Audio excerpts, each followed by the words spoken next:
একজন electrical engineer যে একটি দুর্ঘটনায় জিনগতভাবে গবেষণা করা অনেকগুলো ইলেকট্রিক ইল মাছের ট্যাঙ্কে পড়ে যায় এবং একটি ভয়ানক ইলেকট্রিক মানুষের রূপ নেয়। অন্যদিকে একটি ছেলে যে তার গোপন রোগ থেকে মুক্তি পাওয়ার জন্য জিনগতভাবে গবেষণা করা মাকড়সার বিষ নেয় এবং সাইড এফেক্টে ভয়ানক রূপ ধারণ করে। এদের মুখোমুখি হয় স্পাইডারম্যান। স্পাইডারম্যান কি এদের শেষ করতে পারবে? Hello guys, welcome to my channel movie decode. আজকে আমি 2014 সালে মুক্তি পাওয়া action adventure movie the amazing Spiderman 2 explain করব। এই মুভিতে স্পাইডারম্যানের চরিত্রে অভিনয় করেছেন আমাদের অনেকের প্রিয় অভিনেতা অ্যান্ড্রু গারফিল্ড। তো মুভির শুরুতে বিজ্ঞানী রিচার্ড পার্কারকে দেখানো হয়, যে অসকর্প কোম্পানিতে কাজ করতেন। রিচার্ড পার্কারই পিটার পার্কার অর্থাৎ স্পাইডারম্যানের বাবা। তো দেখা যায় রিচার্ড পার্কার তার বাসায় তার নিজের একটি ভিডিও রেকর্ড করছিল, যেখানে সে বলছিল যে তার আবিষ্কারকে মানুষের মাঝে এমনভাবে তুলে ধরা হবে যে সবাই তাকে খুব খারাপ মানুষ ভাববে, কিন্তু আসলে এরকমটা না। আর তখনই পিটার তার বাবাকে ডাকে। আর আমরা ওই সিনগুলো দেখতে পাই যেটা দ্য অ্যামেজিং স্পাইডারম্যানের প্রথম পার্টে দেখানো হয়েছিল, যে পিটারের বাবা মা তাকে আঙ্কেল বেন আর আন্ট মেয়ের কাছে রেখে চলে যায়। আমার এই চ্যানেলে আমি দ্য অ্যামেজিং স্পাইডারম্যান মুভির এক্সপ্লেনেশন আপলোড করেছি। আপনারা চাইলে দ্য অ্যামেজিং স্পাইডারম্যানের এক্সপ্লেনেশনটিও দেখে আসতে পারেন। এই ভিডিওর শেষে আমি দ্য অ্যামেজিং স্পাইডারম্যানের প্রথম মুভিটির এক্সপ্লেনেশন ভিডিও দিয়ে দিব, আপনারা অবশ্যই ওখান থেকে ভিডিওটি দেখবেন। তো দেখা যায় রিচার্ড পার্কার আর তার স্ত্রী ম্যারি পার্কার প্লেনে করে যাচ্ছিল। আর রিচার্ড তার একটি রিসার্চ আর তার রেকর্ড করা ভিডিওটি একটি রোজবেল্ট নামের রিসার্চ স্টেশনে আপলোড করছিল, যাতে তার আবিষ্কারের আসল রহস্য কেউ একদিন জানতে পারে। তো তখনই দেখা যায় প্লেনে একটি লোক পাইলটকে মেরে ফেলে আর রিচার্ডকেও মারতে চায়। আসলে রিচার্ডের এই রিসার্চের জন্যই সবকিছু হচ্ছিল। তারপর প্লেনের মধ্যে রিচার্ডের সাথে ওই লোকটির মারামারি হয়, আর এর মধ্যেই ম্যারির গায়ে গুলি লাগে। অন্যদিকে প্লেনও ক্র্যাশ হতে থাকে, কিন্তু রিচার্ড কোনোভাবে আপলোড সম্পূর্ণ করে আর প্লেনটি ক্র্যাশ হয়। তারপর সিন শিফট হয় বর্তমানে, আর দেখা যায় স্পাইডারম্যান নিউ ইয়র্কের অসকর্পের একটি ট্রাক হাইজ্যাক করেছে, তাদের ধরতে বেরিয়েছে। এর মধ্যে রাস্তায় একজন চশমা পরা লোককে দেখানো হয়। লোকটির নাম ম্যাক্স ডিলন। সে অসকর্প কোম্পানিরই একজন ইলেকট্রিক্যাল ইঞ্জিনিয়ার ছিল। তো সে তার হাতের কিছু ব্লু প্রিন্ট রাস্তায় পড়ে গেলে সে ওইগুলো উঠাতে লাগে, আর তখনই স্পাইডারম্যান তাকে বাঁচায়। এর মধ্যেই দেখা যায় পিটারকে তার গার্লফ্রেন্ড গুয়েন স্টেসি কল করে। আসলে দিনটি ছিল পিটারের হাই স্কুল গ্রাজুয়েশন অনুষ্ঠানের দিন, আর পিটার ইতিমধ্যেই দেরি ছিল, তাই গুয়েন পিটারকে কল করে। আর দেখা যায় পিটার গুয়েনের বাবাকে কল্পনা করে, যে পুলিশ ক্যাপ্টেন ছিলেন। আসলে দ্য অ্যামেজিং স্পাইডারম্যানের প্রথম পর্বে তিনি মারা যায়, আর পিটারকে দিয়ে প্রতিজ্ঞা করায় যে পিটার যাতে গুয়েনের থেকে দূরে থাকে। তারপর স্পাইডারম্যান হাইজ্যাকারকে ধরে ফেলে আর ঠিক সময় গ্রাজুয়েশন অনুষ্ঠানে পৌঁছে যায়। আর দেখা যায় পিটার সেখানেও গুয়েনের বাবাকে কল্পনা করে। তারপর রাতে পিটার গুয়েনের সাথে দেখা করে আর ব্যাপারটা জানায় যে সে বারবার গুয়েনের বাবাকে কল্পনা করছে আর তার প্রতিজ্ঞার কথা মনে পড়ছে। তাই পিটার গুয়েনের আশেপাশে থাকতে পারেন। তো তারপর তাদের ব্রেকআপ হয়ে যায়। তারপর পিটার প্রতিদিনের মতো নিউ ইয়র্ক শহরকে বাঁচানোর কাজ করতে থাকে। অন্যদিকে দেখা যায় ম্যাক্স, যে এখন স্পাইডারম্যানের অনেক বড় একজন ভক্ত হয়ে গেছে।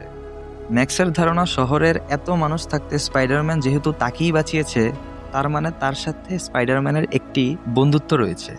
তারপর ম্যাক্স অসকর্পে যায়, যেখানে সে কাজ করত, আর সে একজন লোকের সাথে কথা বলে আর জানা যায় যে অসকর্প কোম্পানি এই শহরের পুরো বিদ্যুৎ সাপ্লাইয়ের জন্য একটি পাওয়ার স্টেশন বানিয়েছে।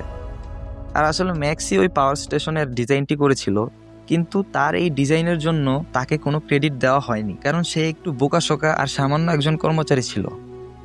তারপর দেখা যায় অসকর্প কোম্পানির মালিক নরম্যান অসবর্নের ছেলে হ্যারি অসবর্ন আসে। আসলে নরম্যান অসবর্ন খুবই অসুস্থ ছিলেন, যা মৃত্যুর কাছাকাছি। তো তারপর অসবর্ন তার ছেলে হ্যারির সাথে কথা বলে আর জানা যায় অসবর্নের অসুখটি বংশগতভাবে হয়ে এসেছে, আর হ্যারির এখনকার বয়স থেকেই এই অসুখটি শুরু হয়। তারপর অসবর্ন হ্যারিকে একটি ডাটা ডিভাইস দেয়, যার মধ্যে অসবর্নের ওই রিসার্চগুলো ছিল যা দিয়ে সে এতদিন বেঁচে ছিল। তারপর নরম্যান অসবর্ন মারা যায়। তারপর দেখা যায় অসকর্পের কাজের সময় শেষ আর সবাই চলে যাচ্ছিল, কিন্তু ম্যাক্সকে একটি টেকনিক্যাল সমস্যা ঠিক করার জন্য পাঠানো হয়েছিল। তো ম্যাক্স সমস্যা বের করে আর সে তার একটি সহকর্মীকেও ওই লাইনের ইলেকট্রিসিটি বন্ধ করতে বলে, যাতে সে সমস্যাটি সমাধান করতে পারে। কিন্তু তারা সবাই অসকর্প থেকে চলে গিয়েছিল। তারপর ম্যাক্স ইলেকট্রিসিটি বন্ধ ছাড়াই ওই তারটি লাগায় আর শক খেয়ে একটি জিনগতভাবে গবেষণা করা ইলেকট্রিক ইল মাছের ট্যাঙ্কে পড়ে যায়, আর তাকে মাছগুলো কামড় দেয় আর ট্যাঙ্কটির গ্লাসটি ভেঙে যায়। এরপর দেখা যায় হ্যারি, যে এখন অসকর্প কোম্পানির মালিক, তাকে কেউ মেনে নিতে পারে না, কারণ 20 বছরের একটি ছেলে 200 বিলিয়নের একটি কোম্পানি সামলাবে কিভাবে। তারপর দেখা যায় পিটার পার্কার আসে হ্যারির সাথে দেখা করতে। আর জানা যায় পিটার আর হ্যারি ছোটবেলার বন্ধু ছিল। তারপর তারা দুজন কিছুক্ষণ ঘোরাঘুরি করে আর কথা বলে। আর দেখা যায় দূর থেকে ডোনাল্ড মেনকেন নামের ওই অসকর্পের একজন লোক হ্যারির ওপর নজর রাখছিল। এরপর দেখা যায় ম্যাক্সের শরীর ওই ভয়ানক ঘটনার পর আবার বেঁচে ওঠে। ম্যাক্স এখন একদমই আলাদা কিছুতে পরিণত হয়েছে। তার পুরো শরীর নীল হয়ে গেছে আর সে এখন ইলেকট্রিসিটি অনুভব করতে পারে। তারপর দেখা যায় পিটার যায় গোয়েনের সাথে দেখা করতে। আর অন্যদিকে ম্যাক্স শহরের দিকে যেতে থাকে। গোয়েন জানায় সে ইংল্যান্ডে যাবে কারণ সে অক্সফোর্ডে স্কলারশিপ পেয়েছে। তারপর দেখা যায় ম্যাক্স শহরে এসে পড়ে আর তার সবকিছু অদ্ভুত লাগছিল। আর সে সেখানে রাস্তার একটি ইলেকট্রিসিটি লাইন ধরে, যেটা থেকে সে ক্ষমতা পায় আর একটি গাড়ি উল্টে দেয়। সবাই ভয় পেয়ে যায় আর সেখানে পুলিশ আর রিপোর্টারও এসে পড়ে। ম্যাক্স দেখে যে তাকে পুরো শহরে দেখানো হচ্ছিল। আসলে ম্যাক্স চেয়েছিল সবাই তাকে সম্মান করুক, তাকে চিনুক, তার নাম জানুক। তারপর পুলিশ স্মোক গ্যাস ছড়ালে ম্যাক্স না বুঝেই রেগে সবার উপর হামলা করে। আর তখনই সেখানে স্পাইডারম্যান চলে আসে। আসলে ম্যাক্স এই ক্ষমতা পাওয়ার পর সে অনেক বেশি রাগ অনুভব করে আর সে তার নিয়ন্ত্রণ হারিয়ে ফেলে। তারপর সে আবার আক্রমণ করে, কিন্তু স্পাইডারম্যান সবাইকে বাঁচিয়ে নেয়। আর এখন ম্যাক্সের বদলে পুরো শহরে স্পাইডারম্যানকে দেখানো হচ্ছিল। তাই ম্যাক্স স্পাইডারম্যানের উপর রেগে যায় আর শহরে ভাঙচুর শুরু করে। কিন্তু স্পাইডারম্যান পানি মেরে তাকে দুর্বল করে দেয় আর তাকে ধরে ফেলা হয়। তারপর দেখা যায় হ্যারি তার বাবার দেয়া ওই ডিভাইসটি অন করে ফেলে আর সে রিচার্ড পার্কার আর নরম্যান অসবর্নের রিসার্চের ব্যাপারেও জেনে যায় যে তারা জিনগতভাবে গবেষণা করা মাকড়সা দিয়ে এমন উপায় বের করেছে যার মাধ্যমে সেলফ হিল করা যাবে, অর্থাৎ নিজের শরীরের রোগের সমাধান নিজেই করতে পারবে।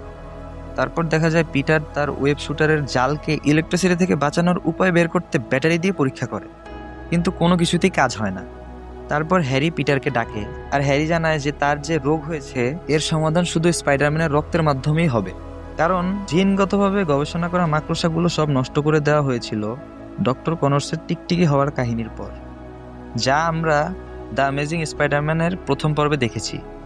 তো হ্যারি পিটারের কাছে সাহায্য চায় যে পিটার স্পাইডারম্যানকে যাতে বলে হ্যারিকে স্পাইডারম্যানের রক্ত দিয়ে সাহায্য করতে, কারণ স্পাইডারম্যান ওই জিনগতভাবে গবেষণা করা মাকড়সার কামড় খেয়ে স্পাইডারম্যান হয়েছে। হ্যারি পিটারের কাছে সাহায্য চায় কারণ স্পাইডারম্যানের সব ছবি পিটারই তুলতো আর হ্যারি জানে যে পিটার স্পাইডারম্যানের বন্ধু। তারপর পিটার জানায় যে এটা খুবই বিপজ্জনক, কারণ স্পাইডারম্যানের ডিএনএর সাইড এফেক্টও হতে পারে, যেটা হ্যারির জন্য ভালো হবে না। কারণ ডক্টর কনর্সের অবস্থাও দেখা যায় যে সে সাইড এফেক্টে বিশাল এক প্রাণীতে রূপ নিয়েছিল, কিন্তু হ্যারি কোনোভাবেই মানতে চায় না। অন্যদিকে দেখা যায় আসলে অসকর্প ওই ম্যাক্সের ঘটনার ব্যাপারটি লুকিয়ে রেখেছিল যাতে তাদের কোম্পানির নাম খারাপ না হয়। কিন্তু গোয়েন কম্পিউটারে ম্যাক্সের ব্যাপারে খোঁজ নিতে গেলে কম্পিউটার লক করে দেয় আর কিছু লোক গোয়েনের পিছু করে, আর পিটার তাকে ওখান থেকে বের হতে সাহায্য করে। তারপর দেখা যায় ম্যাক্সের ওপর গবেষণা করা হচ্ছে একটি গোপন ল্যাবে। এরপর দেখা যায় স্পাইডারম্যান আসে হ্যারির কাছে, কিন্তু সে হ্যারিকে তার রক্ত দিতে না করে দেয়। সে জানায় যে সে তার রক্ত হ্যারিকে দিতে পারবে না, কারণ এটা খুবই বিপজ্জনক। তারপর দেখা যায় পিটার গোয়েনের ইংল্যান্ডে চলে যাওয়া নিয়ে রাগ করে তার বাবার ব্যাগ থেকে পাওয়া ক্যালকুলেটরটি ভেঙে ফেলে, যার ভিতরে অনেকগুলো কয়েন পায়। তারপর পিটার রোজবেল্ট নামের গোপন স্টেশনের খোঁজ পায়। অন্যদিকে দেখা যায় হ্যারি তার বাবার দেয়া ওই ডিভাইসটির মাধ্যমে ম্যাক্সের ঘটনা সম্পর্কেও জানতে পারে।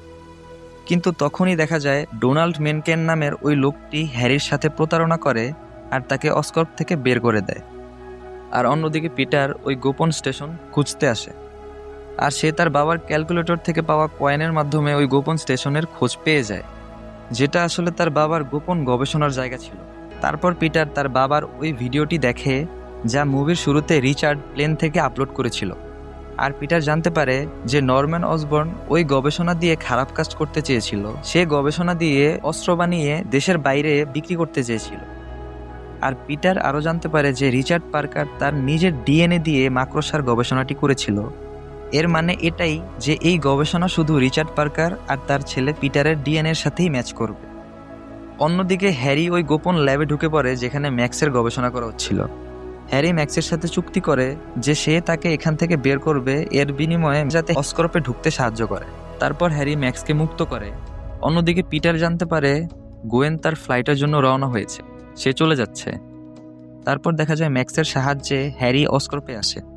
তারপর হ্যারি ওই ডোনাল্ড মেনকেনকে নিয়ে অসকর্পের গোপন ল্যাবে যায় যেখানে ওই জিনগতভাবে গবেষণা করা মাকড়সার বিষ ছিল। তারপর হ্যারি ওই বিষটি তার শরীরে নেয়, যার ফলে সাইড ইফেক্টে হ্যারি ভয়ানক রূপ নেয়, আর সে একটি স্যুট পরে যেটা ছিল গ্রিন গবলিন। অন্যদিকে দেখা যায় পিটার গোয়েনকে বলে সেও ইংল্যান্ড যাবে গোয়েনের সাথে। এরপর দেখা যায় ম্যাক্স ওই পাওয়ার স্টেশনে হামলা করে আর পুরো শহরের ইলেকট্রিসিটি বন্ধ করে দেয়, আর শহরেও হামলা করে। তারপর গোয়েনের বুদ্ধিতে পিটার তার ওয়েবশুটারের জালকে ম্যাগনেটিজম বা চুম্বকত্ব করে, যার ফলে সে আর ইলেকট্রিক শক খায় না। তো পিটার আর ম্যাক্সের মারামারি হয়, আর এক পর্যায়ে পিটারকে ম্যাক্স আটকে দেয়, কিন্তু গোয়েন চলে আসে পিটারকে সাহায্য করতে। তারপর গোয়েনের সাহায্যে পিটার ম্যাক্সকে ওই পাওয়ার স্টেশনের সাথে আটকে দেয়, যার অতিরিক্ত ইলেকট্রিক ভোল্টেজে ম্যাক্স ধ্বংস হয়ে যায়। তারপর দেখা যায় হ্যারি ওখানে আসে তার ভয়ানক রূপ নিয়ে। সে জেনে যায় যে পিটারই আসলে স্পাইডারম্যান, আর সে গোয়েনকে নিয়ে চলে যায়। তারপর একটি ক্লক টাওয়ারে হ্যারি আর পিটারের মারামারি হয়। সেখানে গোয়েন পিটারের জালে ঝুলছিল, কিন্তু ওই জালটি কেটে যায় আর গোয়েন নিচে পড়তে থাকে। পিটার তার সব দিয়ে চেষ্টা করে, কিন্তু গোয়েন নিচে পড়ে যায় আর গোয়েন সেখানে মারা যায়। আসলে এই সিনটি অনেক কষ্টের।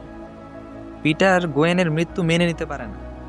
তারপর দেখা যায় পিটার গোয়েনের ফিউনারালে। সে প্রতিদিন গোয়েনের কবরের সামনে গিয়ে দাঁড়িয়ে থাকতো। সে গোয়েনের মৃত্যু মেনে নিতে পারছিল না।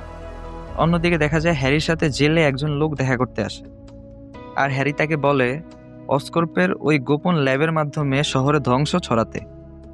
আর টিভিতে দেখা যায় মুভির শুরুতে দেখানো ওই হাইজ্যাকার জেল থেকে পালিয়েছে। আর জানা যায় স্পাইডারম্যান গত 5 মাস ধরে এই শহরকে বাঁচাতে বের হয় না। তারপর পিটার গোয়েনের গ্র্যাজুয়েশনের দিনের স্পিচটি শোনে। অন্যদিকে শহরে ওই হাইজ্যাকার একটি রাইনো স্যুট পরে হামলা করে, আর একটি বাচ্চা ছেলে স্পাইডারম্যানের জামা পরে সামনে চলে আসে। কিন্তু তখনই ওখানে স্পাইডারম্যান চলে আসে, আর আবার নিউ ইয়র্ক সিটি তাদের স্পাইডারম্যানকে ফিরে পায়। আর এখানেই মুভিটি শেষ হয়। আসলে কোনো স্পাইডারম্যান মুভিতেই হিরোইন মারা যায় না, কিন্তু এই মুভির শেষে হিরোইন মারা যায়, যেটা এই মুভিকে অন্য মুভিগুলো থেকে আলাদা বানায়। আর অন্য স্পাইডারম্যান মুভিগুলো থেকে এই দ্য অ্যামেজিং স্পাইডারম্যান মুভিতে হিরোইন অর্থাৎ গোয়েন স্পাইডারম্যানকে যেভাবে সাপোর্ট করে, অন্য মুভিগুলোতে এরকম না। তাই গোয়েনের মরে যাওয়াটা স্পাইডারম্যানের উপর অনেক প্রভাব ফেলে। তো আশা করি আপনাদের মুভি এক্সপ্লেনেশনটি ভালো লেগেছে। ভালো লাগলে অবশ্যই চ্যানেলটি সাবস্ক্রাইব করুন, আর আমাকে কমেন্টে জানান এরপর আপনারা কোন মুভি এক্সপ্লেনেশন দেখতে চান। সবাই ভালো থাকবেন।